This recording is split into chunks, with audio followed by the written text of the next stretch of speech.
मृत्यु के बाद आत्मा का सफर कैसा होता है? बस ये 5 ही होते हैं अंतिम यात्रा में साथ। मरने के बाद क्या होता है?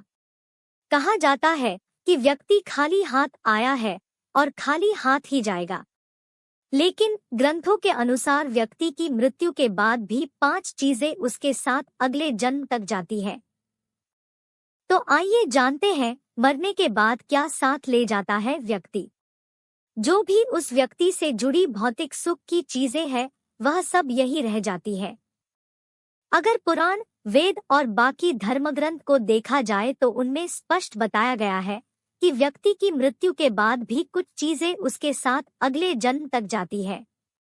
कुछ चीजें ऐसी हैं जिनका भुगतान व्यक्ति के अगले जन्म में भी करना पड़ता है।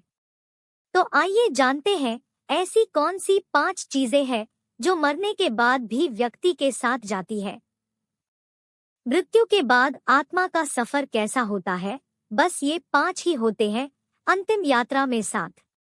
9 एक मृत्यु के बाद भी साथ जाता है ज्ञान। ज्ञान व्यक्ति को भीड़ में सबसे अलग करता है। ज्ञान के बल पर आप अपनी एक अलग पहचान और लोगों पर छाप छोड़ने में कामयाब रहते हैं। इसलिए अपनी मृत्यु से पहले पहले आप जितना ज्ञान ले लेंगे वह आपके बहुत काम आएगा। दरअसल ऐसी मान्यता है कि जीवित रहते हुए व्यक्ति जो गुण सीख लेता है वह उसके साथ मृत्यु के बाद भी जाते हैं। इसलिए अपना समय खुद को अच्छा ज्ञान और गुण सीख में व्यस्त करें। श्री गीता में भी इस बात का जिक्र किया गया है कि ज्ञान और दान कभी नष्ट नहीं होता है। 9 मृत्यु के बाद भी साथ जाता है कर्ज। धार्मिक ग्रंथों में बताया गया है कि कर्ज कभी भी व्यक्ति का पीछा नहीं छोड़ता। अगर किसी व्यक्ति ने आपका भला किया है तो उसका ये ऋण जैसा ही मौका मिले उतार देना चाहिए। अगर आप किसी का ऋण नहीं उतारते हैं तो उसे जन्म जन्मांतर तक चुकाना पड़ता है, वह कर्ज उतारना पड़ता है। अगले जन्म में वह कर्ज किसी भी रूप में आपको चुकाना पड़ सकता है। साथ अगर आपने किसी को कर्ज दिया है और उस व्यक्ति की मृत्यु कर्ज चुकाने से पहले ही हो जाती है तो आपको भी बार बार जन्म लेना पड़ सकता है। इसलिए ऐसे व्यक्ति को उसकी मृत्यु के साथ ही माफ कर देना आपके लिए उचित रहेगा। 3 मृत्यु के बाद भी साथ जाती है वासना और मोह। ग्रंथों के अनुसार अगर किसी चीज को पाने की चाहत रखते हैं और वह चीज व्यक्ति को न मिले तो मृत्यु के बाद भी उस चीज की वासना उसका पीछा नहीं छोड़ती। सांसारिक सुखों की चाहत रखना वासना ही है। वासना को लेकर विष्णु पुराण में एक कथा भी मौजूद है। राजा भरत को अपने हिरण के बच्चे से बहुत प्यार था। उसी के बारे में सोचते हुए उसने प्राण त्याग दिए।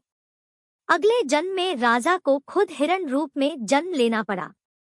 इसलिए कामना और वासना को अपने मन में हावी नहीं होने देना चाहिए। साथ ही किसी भी चीज को लेकर अधिक मोह माया नहीं होनी चाहिए। 4 मृत्यु के बाद भी साथ जाते हैं कर्म। गीता में कहा गया है कि मनुष्य जीवन बिना कर्म के संभव नहीं है। हर पल मनुष्य अच्छे या बुरे कर्म करता है। मृत्यु समीप आने पर व्यक्ति के कर्मों द्वारा ही तय होता है कि उसे परलोक में सुख मिलेगा या दुख। इन्हीं के परिणाम से अगले जन्म में अच्छा बुरा फल प्राप्त होता है। कर्म 7 जन्मों तक व्यक्ति का पीछा नहीं छोड़ते हैं। इसका एक उदाहरण महाभारत में भी मौजूद है।